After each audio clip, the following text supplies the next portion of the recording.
Dopamine swipe, dopamine swipe. Followers, likes, double tap. Now they control your life. Welcome to the 817 podcast. Today is a different kind of pod as Jimmy, our lovely Jimmy, is out on the open road for the month of March. So we made some cool changes that I'm really excited about for March. So you don't have to just hear me speak today. By the way, I hope everybody in Fort Worth is having an amazing start of the week. As if you're hearing this on Monday or whenever you're hearing this, that you're having a great day. But today I'm really excited to introduce Tony Hernandez, a good friend of mine and actually someone who recruited me, I would say, to come to Fort Worth, Texas. Without Tony, I don't think I would be here. And I'm really excited to have him on the pod. He's an original Fort Worth, born here, went to school here. And as well as like he understands a lot of the space, did Leadership ISD and just, you know, a director for a nonprofit around education. So really cool to have you, Tony. What's up, man? What's happening, man? Glad to be here. I appreciate that introduction. Yeah, I'm just excited to be a part of the 817 podcast. Love what you're doing. How does it feel to be like non-listening and now like actually your voice on the mic? It is super uncomfortable. I don't like listening to myself. I don't watch recordings of myself when I have to use them for work. So this is a whole new experience, but I'm excited to be a part of it. Well, we got a lot of great stuff this month as Jimmy is out. I mean, we got several guests that we're looking at from Jennifer Trevino at Leadership Fort Worth. We're looking at Dr. Jared Williams. So a lot of other potential other people this month. So yeah, you're going to be hearing yourself a lot this month.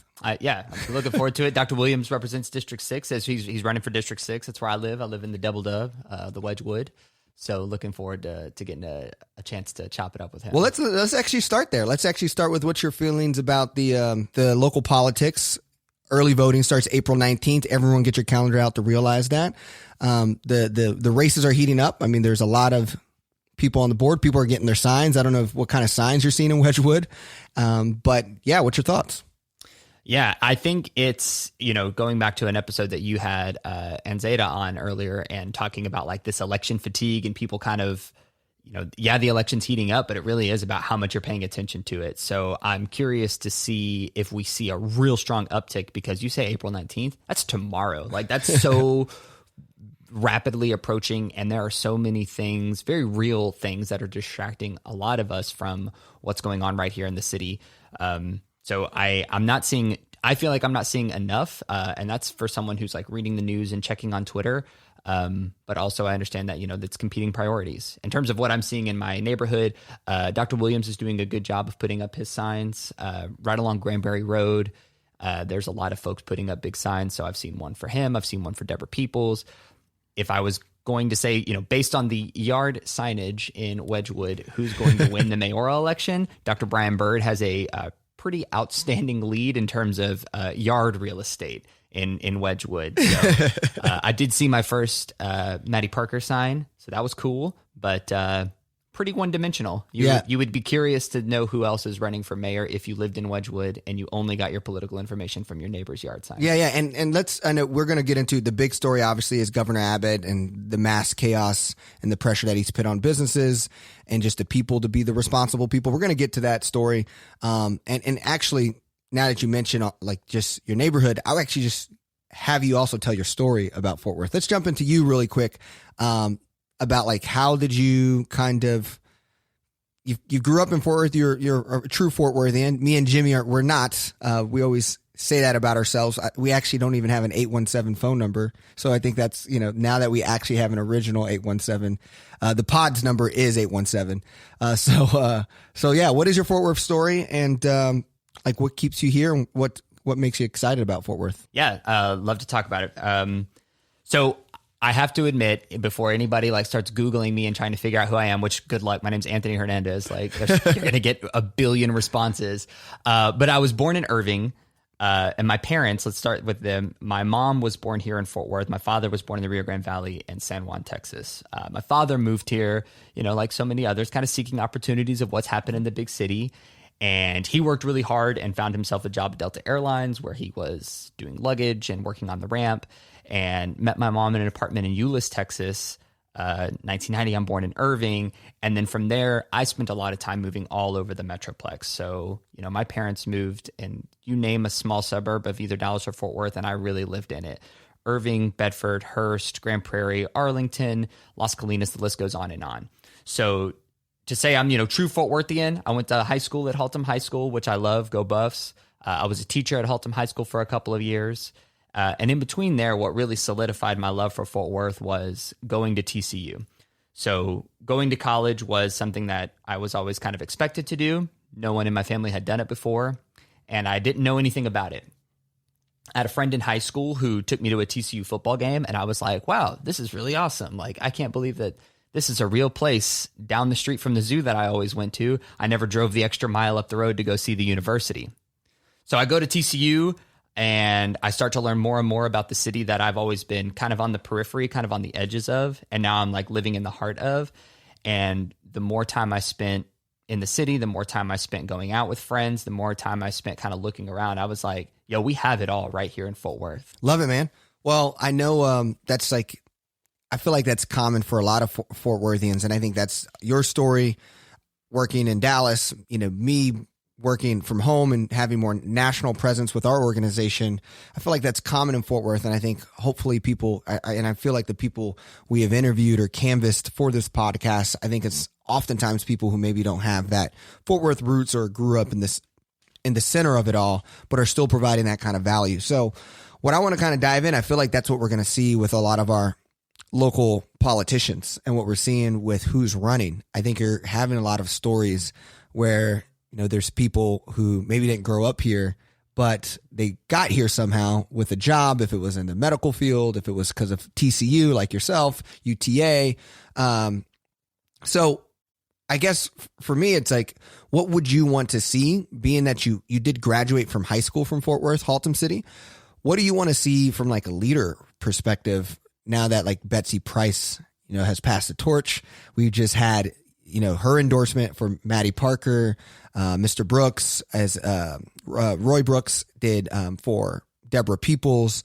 And what are you looking at? Because I know me and you off podcast have plenty of conversations about this stuff with cigars and beer. So what is your talk on your thoughts on what you're looking at when you look at the local politic landscape? Yeah, good question. I think that I will speak only for myself. I am looking for a leader who is going to think about Fort Worth in terms of how do we continue the great growth that the city has had, and how do we make it a city of, centuries to come? Not just a plan for 5 years of success, 10 years of success. We're looking at 50, 100 years down the road. How are we going to make sure that A, Fort Worth stays relevant, and B, how do we learn from some of the cities around us who are doing a lot of really great growth opportunities, but also like what are some of their pitfalls and how can we learn from it? We're in that nice little sweet spot being 13th largest that I think we have a solid opportunity to grow, to continue to, not be a suburb of Dallas, to be the strong city that we are. But if we don't start having some intentionality around those conversations about what is Fort Worth looking like in 50 to 100 years, what is the identity of the city? Which of those identities do we lean into? And I think we lean into all of them intentionally, and that's how we really drive the city forward. So I'm looking for someone who gets it, who's not looking at one side of Fort Worth and saying this is the future, or the other side and saying that's the future. I'm looking for someone who really says, y'all, this is the spot. Look at all these many opportunities that we have, and let's mesh all of them together, and let's work towards one Fort Worth, one vision, one identity that we can all get behind. So it's a challenge. You've got a lot of people, you've got a lot of districts that you got to represent. But I think it's manageable. And I think it's going to take someone who's willing to listen and really respect the communities that are already here, while also valuing the potential of growth and the potential for the future. Yeah, no, and it makes sense. And so let's kind of dive into what's kind of been in the news around the local politics space. I think what I'm just really seeing is everyone's trying to get themselves more centered, right? We talk about, because we are such a diverse city where we have a strong Republican base, a strong Democratic base, we're a majority minority. There's a lot of different cultures. So I think a lot of people right now are trying to center themselves. And so what you have had so far, obviously, is that Mayor Betsy Price has endorsed Maddie Parker, who was her former chief of staff. And so there is a lot there. And I think it's interesting where I saw, Maddie Parker say, I learned firsthand from Mayor Price that Fort Worth is truly successful. We have to make sure every neighborhood in every part of our city has the opportunity for a prosperous future. And what I loved about the Star-Telegram, by the way, is that they did equal representation, where they also did have the Tarrant County Commissioner Roy Brooks endorsement for Deborah Peoples side by side in the paper, to just kind of give that balance. So respect there, Star-Telegram. What is kind of what you're seeing, and what you're looking at? I think that, well, first of all, shout out to Star-Telegram. We're both subscribers. We both really like it. And I do, you have the newspaper here with us, the physical representation of those two endorsements side by side, equal column count, or however it's done in media. It looks great. Great job, Star-Telegram. I think that the endorsements are going to matter, right? Because, I may not know something about a candidate, but I might know something about who they're getting an endorsement from. And that stuff matters in local politics, right? It's like anything. It's all about, who do I have a relationship with? Who do I trust? Whose voice have I heard enough to say, okay, well, 80-20 rule, 80% of the things that come out of that person's mouth are things that I can jump behind and I can get behind and I identify with. So I'm going to trust their endorsement on this person. So I feel like the endorsement game has been pretty strong all around. People have been pulling out big names out of hats. And I think that the value out of those things is going to only increase as we get closer to election day. We're going to look for more voices. We're going to look for more endorsements, and we're going to look for them to be meatier, not just a soundbite or a quote. People are going to want to see, is this person really campaigning for you? Are they knocking on doors for you? Are they putting their money where their mouth is for you? Yeah. And I go really big here too. It's like, the big thing, Fort Worth, is if you are listening to this and you've been a regular, April 19th, early voting starts. If you haven't voted in a local election because you were just being young, let me break these statistics down here. This is always a common thing. In 2017, all right, a study by Who Votes for Mayor found that Fort Worth, with only 6.5% of eligible voters showing up at the polls, had the second worst turnout for its mayoral election among 50 cities that took part in the study, besting only its neighbor, Dallas. Worst yet, the study found that median age of those who voted, the median age, 66 years old, while the median age of a registered voter in Fort Worth is 41. A 25-year age gap, which is probably similar to the people who still have the newspaper. So get yourself a newspaper subscription as well. Local journalism is like locally sourced food. If you're going to spend money at Trader Joe's, you should spend money on high quality content. So honestly, that's only, 1% of registered voters, 18 to 34, 1%. So this local election is crucial to who we become and how it works, right? We're having this after Betsy kind of happening right now. And so what is the evolution of Fort Worth is happening right now.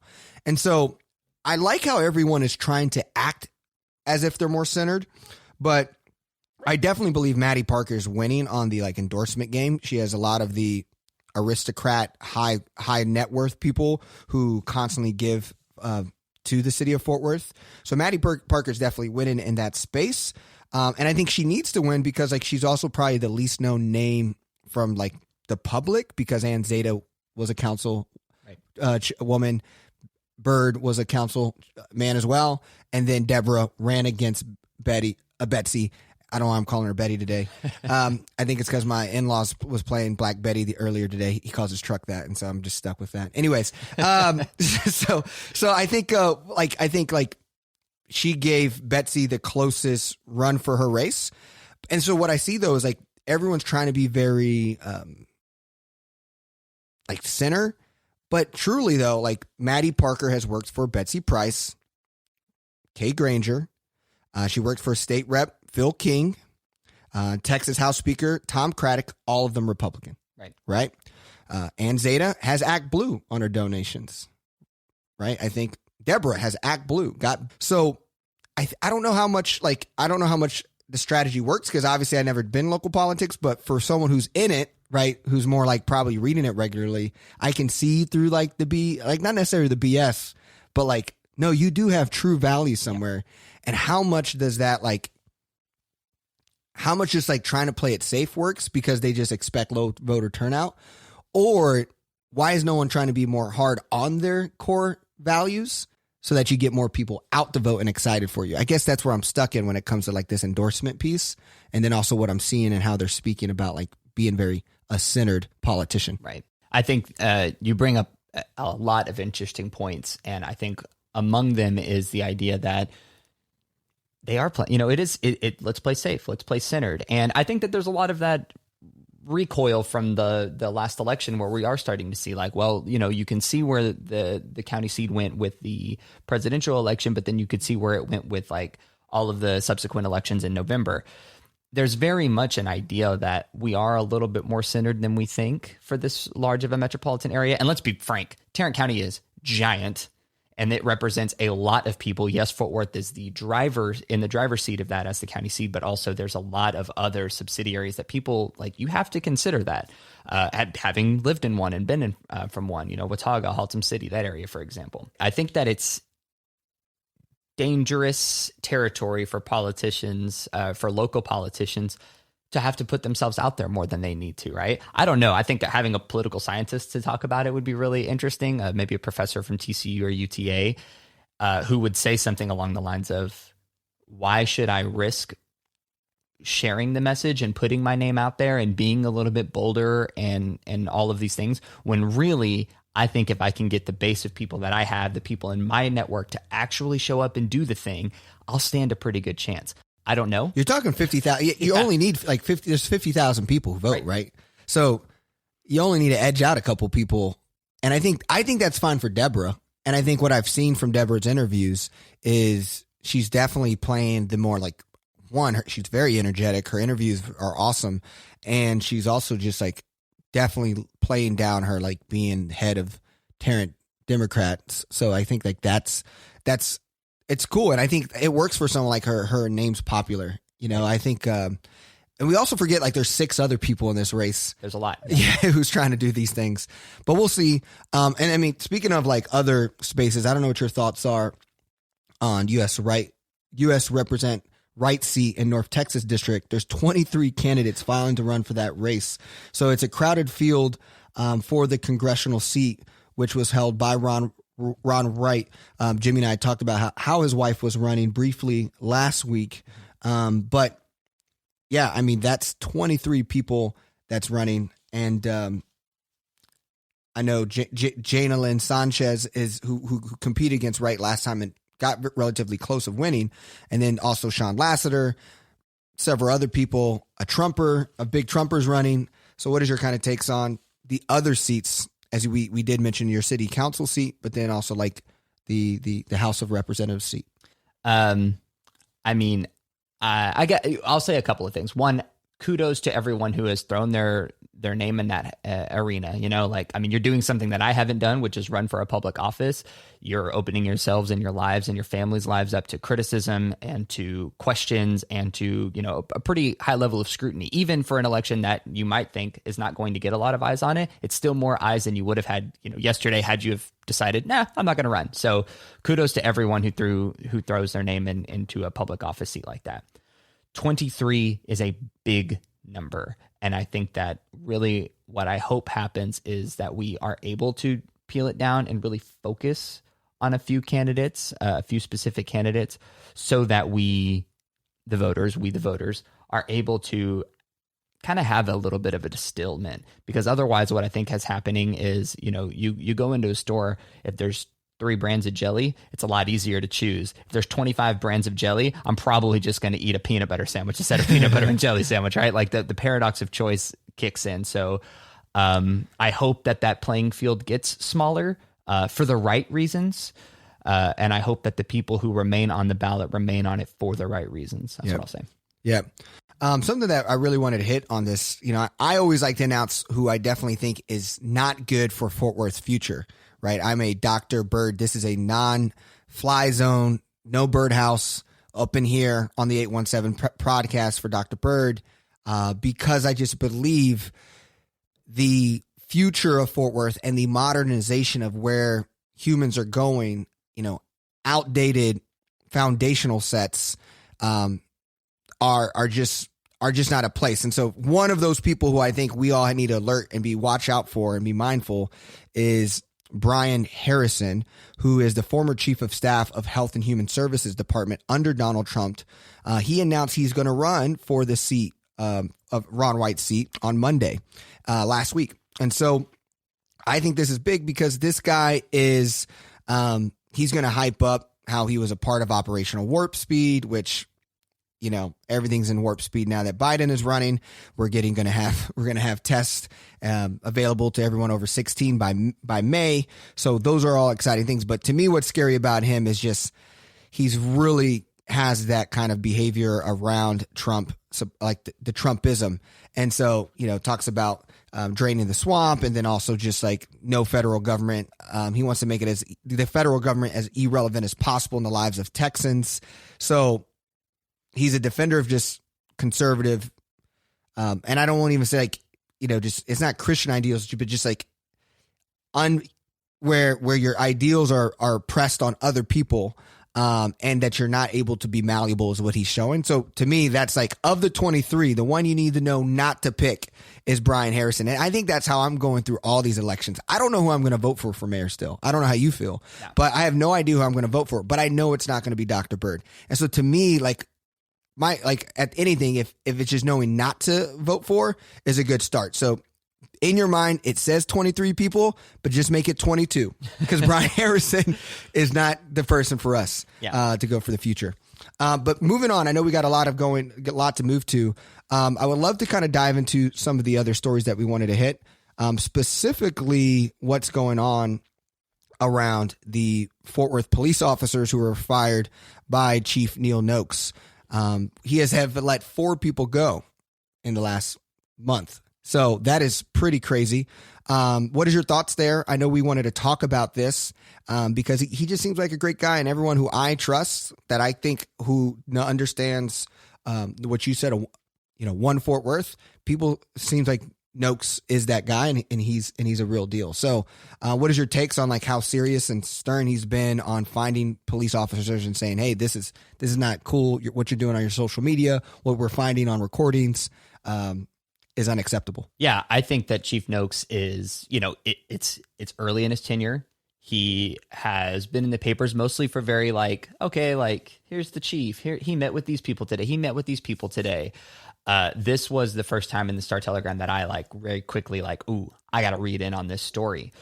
I won't get into the officers being fired and all of the things that they did. Read the article. It was pretty enlightening, I guess is what I will say. Big time. What I will abbreviate it with this. Noakes does a really good job of just standing firm and saying that, look, yes, they can go up to, I think it's some sort of a review board, which has, the officers can appeal their termination. And according to an investigation by the Fort Worth Star Telegram, they have a 50% shot at getting their jobs back. And Noakes doubled down and was like, well, that's too bad because I stand behind my decisions to fire them. I think that just says a lot of really positive things about someone who's that, losing jobs is not a popular opinion, especially police officers, right, in this community. And he doubled down and said they were fired for appropriate reasons. And to have that plastered on the front page of your local newspaper from a brand new chief, I think really speaks to the fact that this guy is someone who's going to step in and say, I'm going to make the right decision, even when I know it's not going to be popular. Because guess what? Every one of them has friends on the force, I'm sure. They have friends on the force. They had partners. They had people that they worked with who are really going to, miss that interaction with them. And Chief Noakes said, I'm sorry, but no, I'm not sorry. They need to go. So kudos to Chief Noakes. Looking forward to reading more and more about what he does with Fort Worth Police, but really was impressed by his stance on this and just saying wrong is wrong. Yeah, and this is the whole challenge though is this is why I don't get too worked up about the police force because it's a systemic issue. You have a 50% chance of getting your job back. That is just one weird, you have to now actually have to lead these people when you don't even want them here. If you're a boss of a business, you can fire someone because you don't believe in their values. Like for a chief, now you have to keep them. Like you have a 50% chance of keeping these people who, said, quote, quote, dare I say it, black at it again. Right? Like these are like this is just like, this is not solving the problem that everyone wants to that have been screaming for about our justice system and how we enforce. And even if we have a good guy at the top, it's the system that allows, these ignorant people still make decisions that could lead to someone getting shot and killed, which we have seen happen. And I think so. Here's a good test for us, right? And for us being EJ and I, who are readers of the paper and keeping up, but anybody who's listening to the podcast as well, make sure this doesn't fall back on the back burner. Let's find out what those, panel results, if they take it to a panel and they do try to get this decision overturned, what then is decided? I think that is, in this instance, the bigger story. This is a solid headline. This is a good start. But to your point, EJ, if it's all for naught, they're back on the force. They go through some, quote, diversity and equity training or whatever the case might be. They throw some buzzwords at them. Task force. Right. Diversity task force, whatever they stamp it with. If they're back on the force, fundamentally have they changed, right? So I think, to your point, it is important that we see that it's held up, that it changes over time, and that folks, hopefully this sends a message loud and clear that if you are a sympathizer or if you are someone who believes in these sentiments as well, it is no longer okay to do that under Chief Noakes. Well, I know a lot of this is classic, like why people don't vote. This is also why people don't like politics. It's because it's like, oh, I'm going to go on my way to listen and be informed and vote for the right people. And then, oh, they can't do anything, or, oh, they're saying things. But then at the end of the day, you even seen that at the federal level, some people are very upset how the stimulus check panned out, or like the stimulus package panned out with the Biden administration, how much he gave for it to go through. And so I think a lot of this is happening locally. I mean, even let's just talk about the state. Let's move to the big story, right? Governor Abbott and the mask mandate, where it's actually no mask mandate. It's free willy out here. I don't know. I went to Cane Rosa to pick up some food, and everybody's out here just like Magnolia was popping. We still got, it says March 10th. So we got 3 days, people. So this is just like the beginning. And so 100% open. I mean, I was excited that the businesses were open, and that they're actually thriving, because that's crazy. But I know this has been on top of all of our mind, how Governor Abbott has gone on Fox. He's gone to Lubbock, and now he's talking about the mask. He's talking about how I'm still upset about the electricity stuff, where he's blaming the Green New Deal and all this stuff. So what is your take on Abbott, Tony? And like, as someone who's also like a leader of people who are employed in areas that have to like think about this stuff, who, in education, what is your take, and what do you see? Bottom line, it's the wrong choice. It was a bad decision, and that's all there is to it. It's impatient. It's insensitive. It really puts to me, it's putting more people in the seat of having to make really hard, really tough decisions that shouldn't have had to be there in the first place. As EJ's alluded to, I work in education, and a lot of people that they're all in schools. Everybody that I work with is working in a school. I help train teachers, and it's just amazing to me that now it's like, well, every single district has to make that choice. Every single bar, every single restaurant, every single person gets to make that choice for themselves. And I understand that. I understand that the value of personal choice. I understand that, you're going to do what's best for you. But the problem is it starts to impact doing what's right for other people. And unfortunately, if we look at what the pandemic has taught us, is that people will not always do what is best for others if it is a slight inconvenience for themselves. Example one, mask wearing and mask mandates. So I'm really disappointed in him. I don't want to give this man more shine than he deserves, because, again, this was a huge mistake. I think where somebody I want to shout out of this is our school leaders and our school districts, who doubled down and said, we're going to keep our protocols in place. We're going to keep the mask mandates in place, and they're going to reevaluate the situation, after the school year is over. So kudos to you all for saying, hey, if we get to make the decision, we're making the right one for kids and families. while others say, nope, it's time to open up 100% because apparently this pandemic is over. I felt like when people asked me, what did you think of it? I was okay with the opening up 100% of the restaurants. If you're uncomfortable with a restaurant being full, then you should probably not be in a restaurant. Bingo. I had that choice. Yeah. But the mask part is like, the science shows that these masks helps keep the spread of COVID. You use that scary word, EJ, science. Yeah. But what's also crazy though is like, I honestly also just believe this is a distraction from the crazy things that are happening with ERCOT and with the electric grid. And also he's probably upset that at the CPAC, conference where Trump spoke and DeSantis polled higher than him, he's trying to, this is all a distraction. I think you're right. Like we should probably stop talking about this because giving it attention is probably the bad thing because all it helps is Billy Bob's who plays off of stuff like this to then say, oh, well, we're not going to support masks.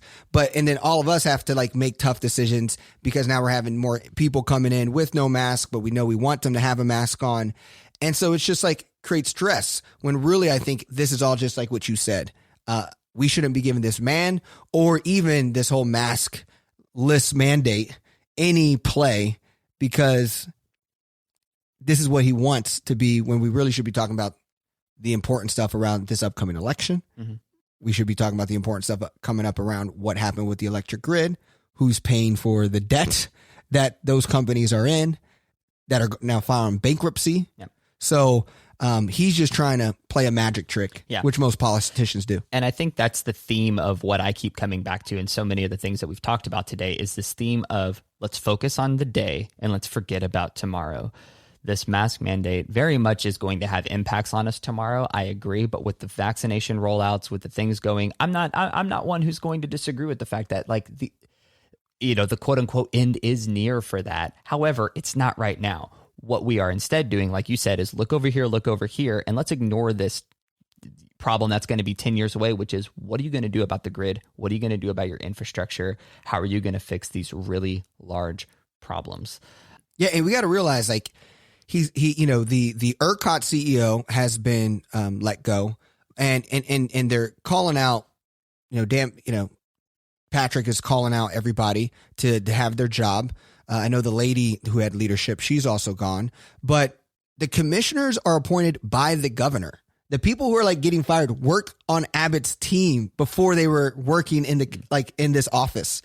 So he's just trying to play like the pointing game. He's playing the pointing game and then giving a distraction that he's emotionally arouses everyone.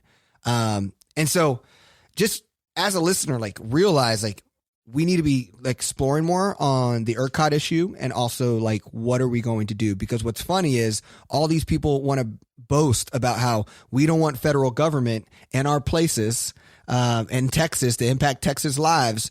But yet you're asking help to get out of this crappy situation where you're now trying to figure out how you're going to figure out $1 billion plus on the electric grid issue. That was a debacle that could have had the entire state down. So yeah, I mean, there's going to be a lot more around this, as I still think it's just the beginning of Abbott's coming out. There's other things that he's talking about. An example as well is not wanting to test migrants who come to Texas. He feels like that's a federal decision. That's another story that we don't have time for. Well, anywho, we have not brought this up during this episode because we weren't sure if we were going to be able to get our guest that we were planning to have this episode, but she is back in a place with connection to connect with us. We actually are going to have Tara Wilson, who is running for City Council District 4, which is Carrie Moon's district, and he is running again after his DUI incident, which we know how we all feel about that. So I was really excited to have Tara Wilson because Tara Wilson is also a frontline worker and nurse, specifically during emergency situations. She's also a single mother of kids. So what was great is that we just got to be a part of her life here. So we were able to fit some time to talk to her about her experience about COVID, but then also about Governor Abbott's mask mandate and get her opinion. So here is Tara Wilson. Welcome to the show.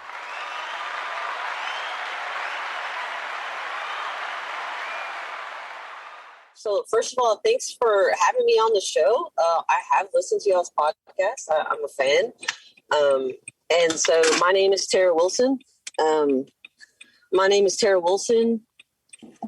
a candidate for Fort Worth City Council District 4.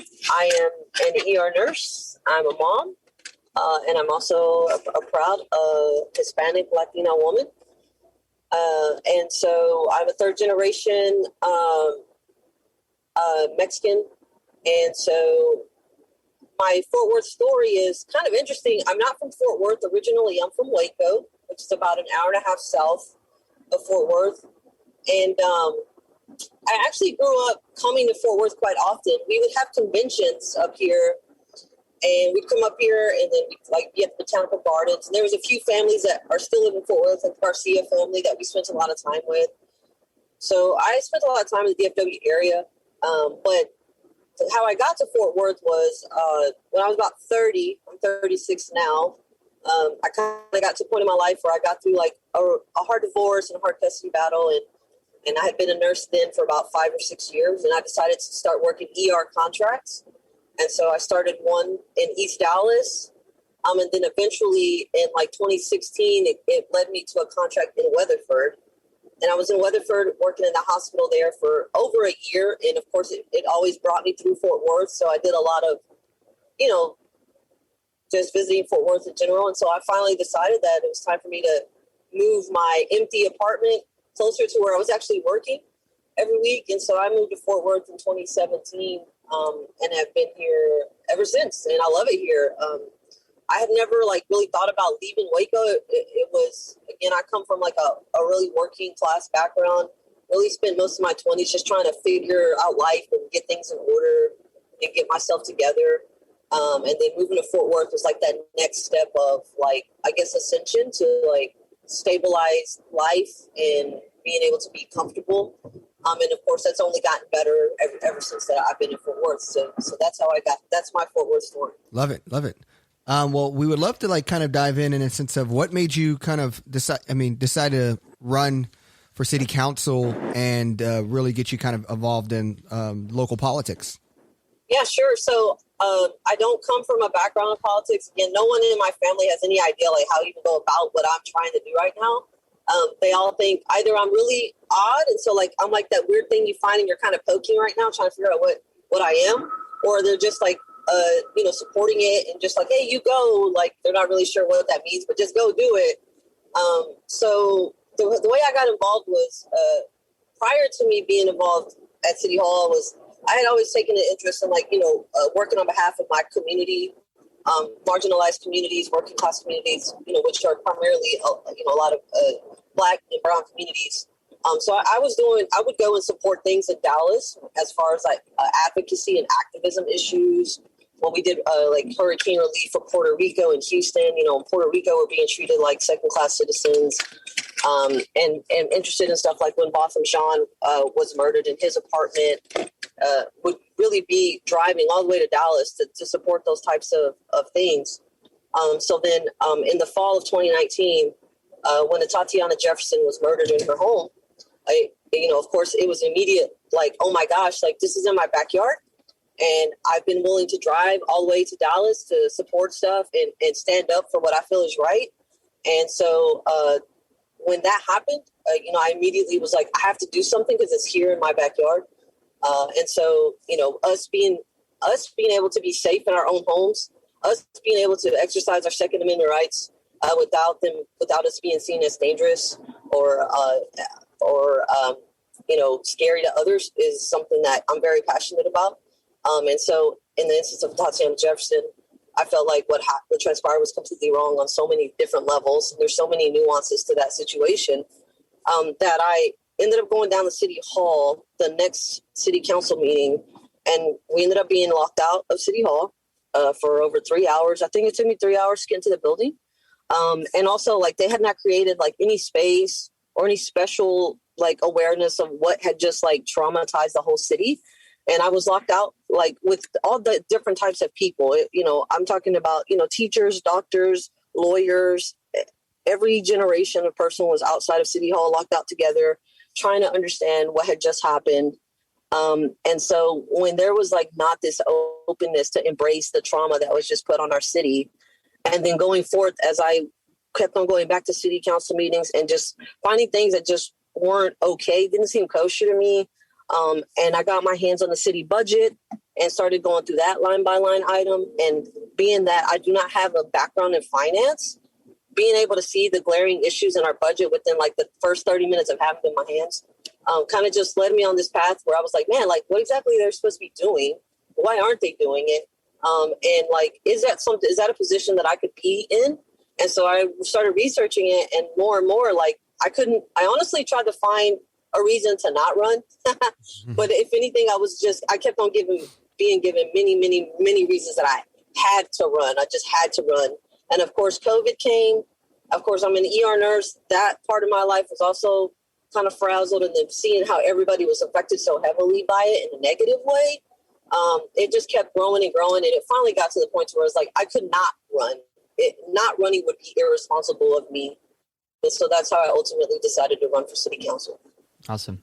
I appreciate that. I hear you. And I think that the Tatiana Jefferson story really did kind of wake up a lot of people in Fort Worth and shed some light and encouraged a lot more activism and awareness of the things that we needed to be addressing, like you said, right here at home. I'm a Fort Worth kid myself, and think that it's time for folks like you to be running for positions like this. So we really appreciate it. Following up on a couple of things that you said, you said like looking into the city council meetings, you said there were some things that weren't okay. What are some examples of things that in your mind you'd go to a city council meeting and you're like, hey, this isn't okay?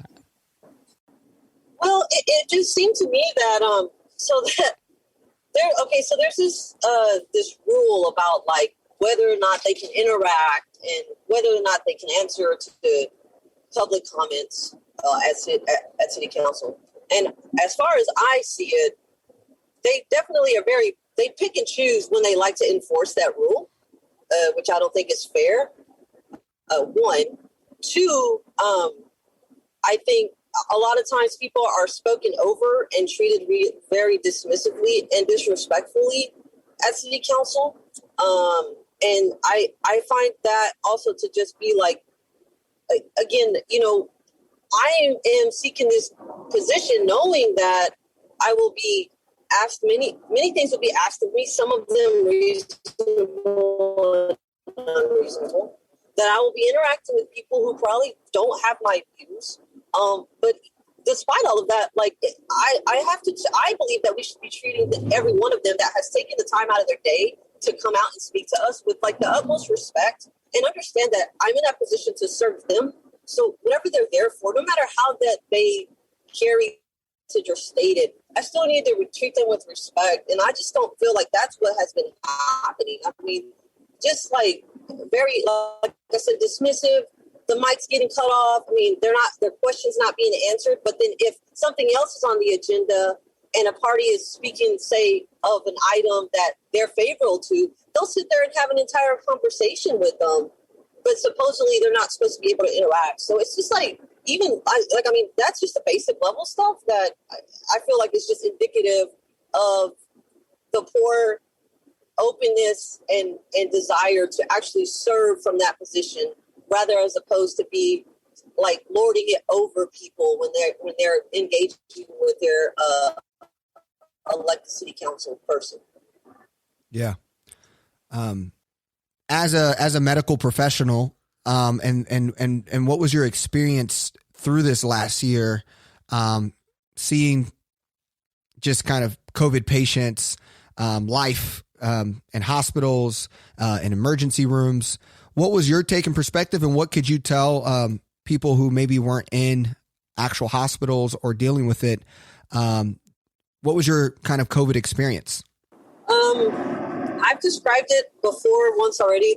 That I had two experiences in COVID. Of course, one was my personal life experience where I had to figure out how I was going to initially, right at the beginning, no one knew how it was spreading, who it was affecting, why it was affecting them that way, and all those kinds of things. And of course, there's still a lot of questions that need to be answered, which is, part of being in a pandemic.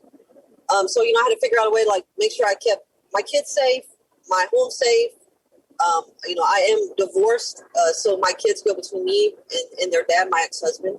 So also how to keep their house safe as well. Their grandma on that side who has health problems, their stepmom who also has underlying health conditions. So at the beginning of COVID, from about the end of March through June, I actually stopped picking up my kids and I only saw them via like FaceTime, so that everybody was going to like stay as safe as possible. So I had that aspect of COVID. And then at work, it was really stressful too. There was a concern about a PPE shortage. The way that masks are typically used, those disposable ones, you've got different tier levels of mask, level 1s, level 3s, and N95s. But no matter what, before COVID, you wore that mask one time and you immediately disposed of it. But of course, with the worry about PPE shortages and the PPE shortages we did have, we had to like wear these masks multiple times over and over again. So in the back of your mind, you were constantly like, man, I hope that I'm safe. I'm not really sure. So there's a lot of self-sacrifice that went on behalf and all medical workers that were in those areas, ER, ICU, COVID units, those kinds of things. That was kind of like mess with your mind a little bit.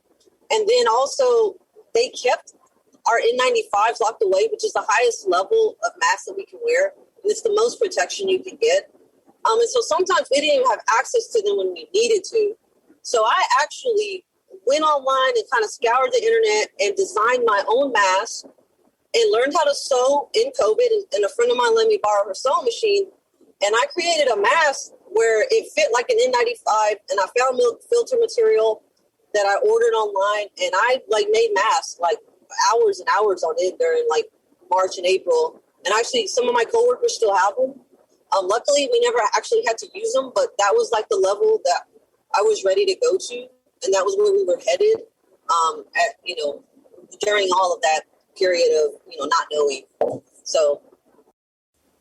Yeah, I think it's incredible. And I mean, obviously I know everyone has said it a lot, but it's important to continue to say it. Like, thank you so much for the work that you did. I think that folks forget, like, hey, you could have chosen not to continue to work and not to go to Chicago and not to do all the things that you did. But you made the hard choice. You made some really tough sacrifices. And I think it is super important that we say thank you for that. Yeah. I want to take your thoughts on like now coming into like today and you see the masks, Governor Abbott saying like masks are no longer needed in Fort Worth and opening up businesses to 100%. As a city council candidate who, if wins, what is your thoughts as a leader? And what would you say to Fort Worth people about this? As a medical professional and someone seeking leadership, I would say that the decision is completely irresponsible, but it's not surprising because it wasn't like the way that COVID was addressed in Texas was done well anyway from the beginning, which is also how we ended up where we were with our numbers, the way they have been.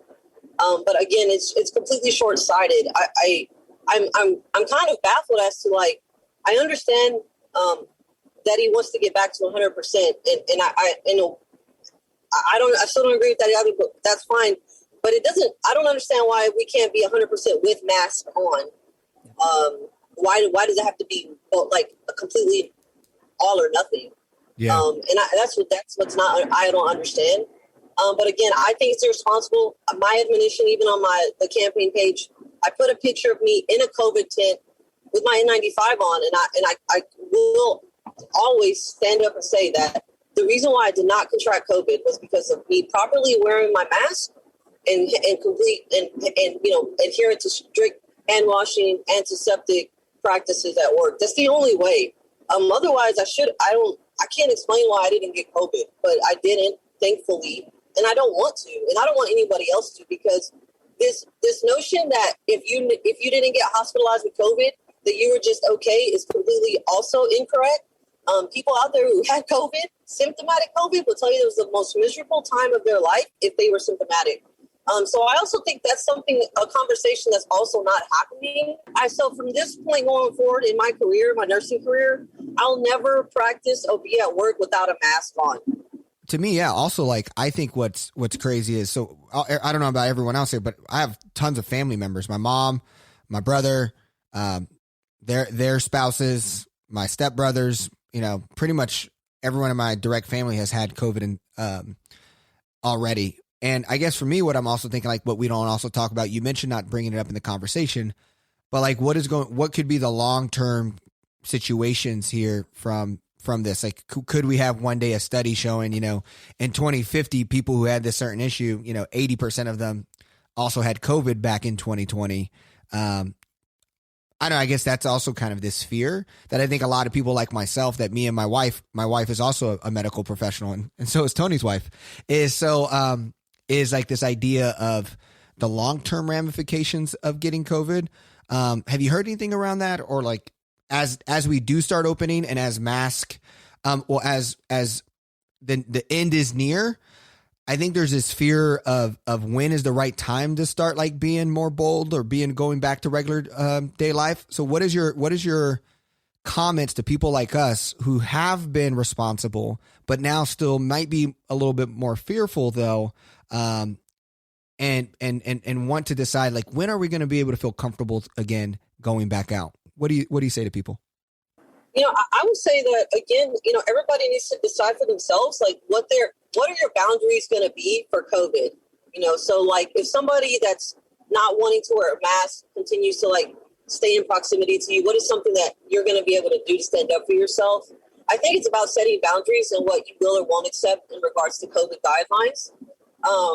You know, because like you said, we don't know the long-term effects. Like, I could tell you that the last time I talked, that I specifically asked them about it, coworkers that had COVID in March or April that had, like, lost their sense of taste or smell still weren't tasting fully by, like, Christmas and Thanksgiving. So, like, their food didn't taste the same. And that's not even as serious as saying, like, a heart condition or the way that your lungs were affected. Again, like you just said, another part of the conversation that's not being had, but people are coming into the ER still months later with a cough, still with, you know, episodes of shortness of breath. And when we image them, they look fine, but they don't feel fine.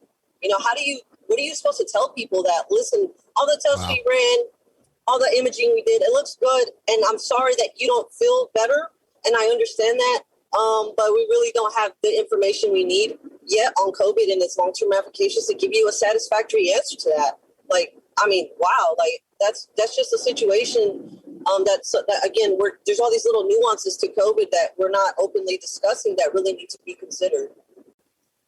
Yeah. And I think that's super difficult for a lot of people, right? Is talking about nuance and talking about the things that we don't know, and it's uncomfortable territory. Nobody wants to be the person who admits that. And yet here we are.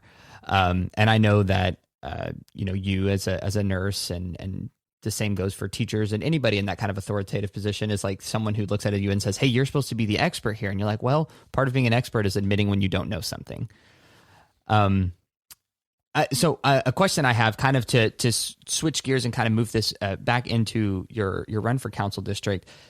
I think we've all are still learning and processing our life from COVID. And you shared a lot of really excellent examples of the things that you did during COVID and some of the sacrifices that you made. I guess my question is, how do you think that the last year is going to impact your leadership as a council person in Fort Worth? Oh, man. I think if anything, it'll be definitely beneficial. Understanding, gosh, there's so many aspects to that. So being a worker in COVID, being a frontline worker, understanding that there wasn't really anybody there to take care of us. To be completely honest, like, the only reason why this country got through COVID is because healthcare workers cared enough to keep going to work despite not being treated that well. And that's just the bottom line. And so having that feeling, knowing that there wasn't anybody there to really advocate for you, you were really kind of on your own. That's a feeling that I don't want people in Fort Worth to have. Not those in my district and not anyone in the city, period. So really being able to say, like, wanting to be a champion and advocate for others, I think is going to bode well in the position. Also being able to have difficult conversations. I mean, even without COVID, my job is entailed with completely difficult conversations, unpleasant ones. You know, sometimes, you know, you have to get a little bit, you know, roll your sleeves up, be a little dirty a little bit, to get in there. And I think that also helps with that too. And then just also knowing that the decisions you make now have long-term effects. And so whenever we're making decisions in the ER, we not only have to anticipate what the possible outcomes would be, we have to anticipate what treatments we would do for those outcomes, and then what could come after that. Be anticipating that as well. And also, because I feel like that's the kind of long-term thinking that we really need in our decision-making now, because our world is so connected now, and our governments, or those kinds of entities, have still not caught up to us where we are in the world. And I think that we need leadership that are saying okay, we got to do that, and so we got to step up, and that means that we're going to have to put in a lot more work than say previous people in the position had to do before us. Well, what is your I know I don't know how much you're aware of Kerry Moon and his incident. I mean, I wonder, I didn't know if this sparked you any as well as I know you're running against someone who's an incumbent who's re-running for the office, and usually if you're running against the incumbent, that means you might not have agreed with how they handled things. But Kerry Moon, had that incident with the DUI. And he felt like he should keep his job because he did not hurt anyone. And so this was a big spark on our podcast. And so, I feel like we talk about how frontline workers are keeping people safe. And yet, we have these leaders who are being careless. How much of that are you aware of? And also were you already past the decision of running before then?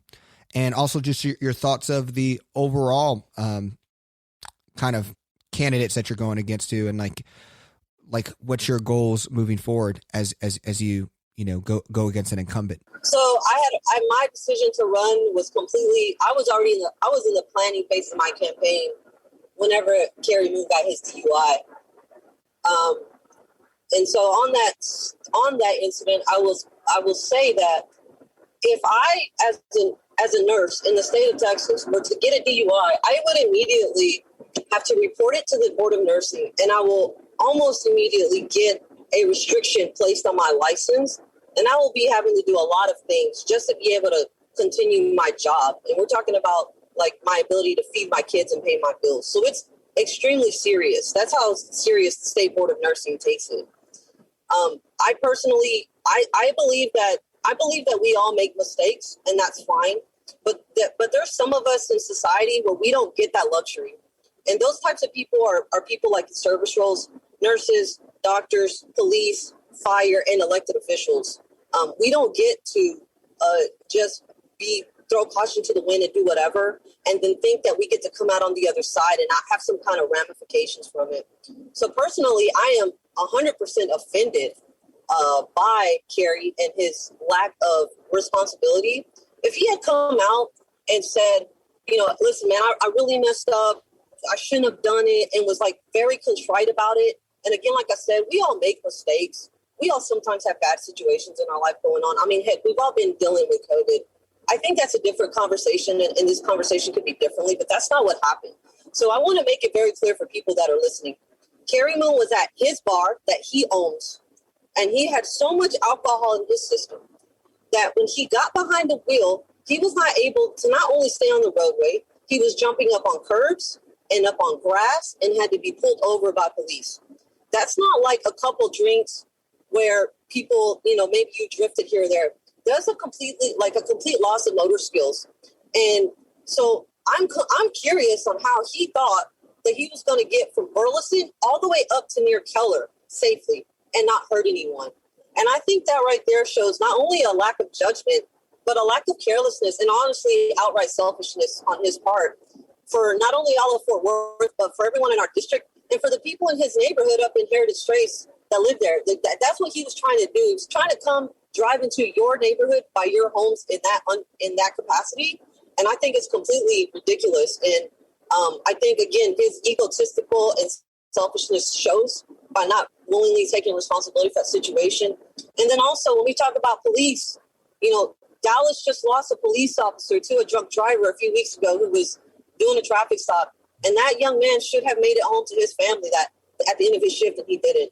And so I will say that for those who vote for Kerry, in this election, you basically show everyone where your values stand. And I'm sorry if that offends you, but for as an ER nurse who takes care of DUI victims and also drunk drivers, we clean up the messes that other people create.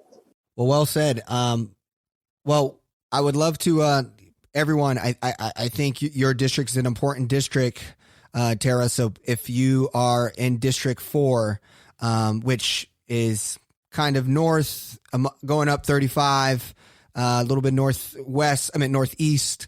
But if you see Tara Wilson, vote tarawilson.com. I think what you shared, who you are, even just being able to be a part of your life on this interview, what you do every day.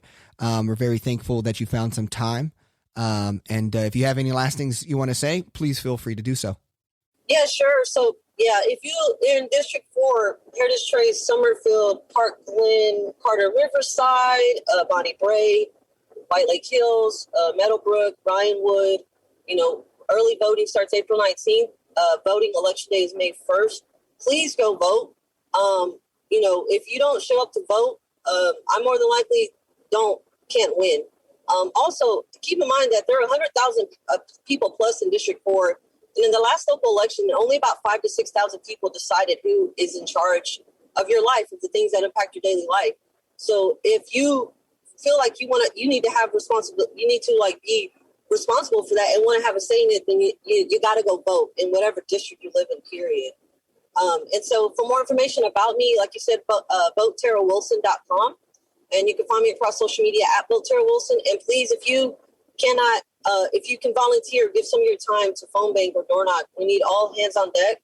And if you can donate too, you can donate to the link, bit.ly link, bit.ly/44 for District 4, all lowercase letters.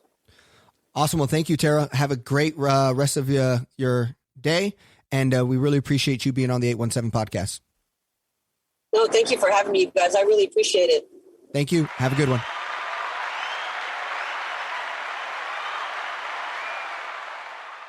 All right. So there was Tara. What'd you think? Man, it was good talking with her. I like hearing anybody who's got that kind of passion and excitement about not only Fort Worth, but about leadership and doing what's right for folks. So it was good talking with her. Yeah. And I love how she just, I wasn't sure how she was going to feel answering the Carrie Moon question, but I knew I wanted to ask it. And her points were exactly right. How careless it was. And then just the idea that the fact that you talk about white man privilege, to think that I'm going to get a DUI and then, you know what, I'm actually going to run again. Right. I'm going to endanger the lives of citizens in my city that I say that I'm here to protect and represent. And then I'm going to try and go ahead and do it again. I really appreciated her point of, saying that it was like, if I were to have done something like that, it would have changed the trajectory of my career. And as a teacher and as someone, it's same in education, same in a ton of other professions. If you make those kinds of choices, there are serious consequences to pay. And the fact that the consequence here is I don't know if there was some sort of formal apology. I'm not very well versed in that. But if the consequence is, I'm just going to run for this position again, get out of here. So I love the fire. I love the passion. Really liked hearing from her. Yeah. And like she said, only a couple thousand people voted for her in her district. So you can make a difference. All right. There's 3 other people. We brought it up in an early episode about the other people in the race. So keep yourself informed. And something that is also that I think is interesting, that this links to something that I read earlier this week, is that U.S. roadway deaths actually rose 8% despite COVID shutdowns. More vehicle crash killed nearly 3,000 more people in 2020. And, the fact that Carrie didn't doesn't mean it wasn't possible. And that's just very interesting to see and hear. And I think that's something that needs to be understood. And I think she did a great poetic job of being empathetic. And I agree. It's not about making a mistake. It's how we think we should, what we think we should be able to afford to do after a mistake is the issue. Right. And I thought that it was a good balance of answering the question of you can be people make mistakes. However, this mistake was a serious endangerment of a lot of other people's lives. So I'll leave it there. And she called him out. She was like, so if you vote for Kerry, I was like, woo, she goes again in there. Yeah. Anyways, I know we got to keep moving because this is a long episode. We try to do something here a little different where we kept the news while doing the interview because we have a ton more interviews coming up. I mean, one every week. And we just don't want to skip out actually on the local news every week as well, as this is going to be a very important month, getting all the way up to April 19th, the local, when the early election starts. So let's get into wins and losses. Tony, you want to start with your loss? Yeah, happy to do that. I think that the loss comes from a story in the Star Telegram it ran on March the 1st about a tale of two Americas, talking about how the predominantly white populations in Tarrant County have a 15 to 23% vaccination rate, which of course is not the case in a lot of Black and brown communities, right? So I think that that's a loss. I think that there's also a lot of questions left to be raised there. I spent some time on the county dashboard looking at that information, and I like data. I understand that data tells us a part of the story without telling us the whole story. So an article that suggested to me that while we're paying lip service to prioritizing these communities, we're still not seeing the impacts in our communities. And I know it's a complex, nuanced question. I'm not pointing any fingers. I'm just saying that's a loss for Black and brown people in Fort Worth right now. Yeah, and what's crazy too, it's what you're able to see is that a lot of these populations, if you look at the neighborhoods that got vaccinations, it was based off demand, and a lot of the demand went to white neighborhoods in Fort Worth because the people who were not believing in the rules in play and not staying home were a lot of these neighborhoods where people were just going out. So not only did they're getting vaccinated at a higher rate, but also vaccinations went to them because they had the most demand because of being irresponsible. So it's a lot of, I think, interesting piece. So my loss is more like an opportunity in the sense of, I know recently Governor Abbott said that he doesn't believe Texas should be spending funds on testing for migrants who have been released by the federal government in Texas because of they just were released or they are coming across or whatever the case may be on how they get to Texas. But he thinks that should be a federal decision. And I think that just goes to I think my loss as a whole is more of just let's be aware because there's a lot around migrants, refugees going on right now. We have to realize even locally, we had the International Scholar Academy. They're kind of going through, which is a school that's focusing on helping refugees, migrants who English is a second language. It's a school provided to help them actually learn English to then get acclimated into American culture and going into public schools. I know they are at a crisis as well. And so there's just a lot going on around how do we treat other people who are seeking a better life and also are in our states. So there's just this state where I feel like Governor Abbott is doing his, hey, we are not here to help people who are in need, and playing that Texas horn.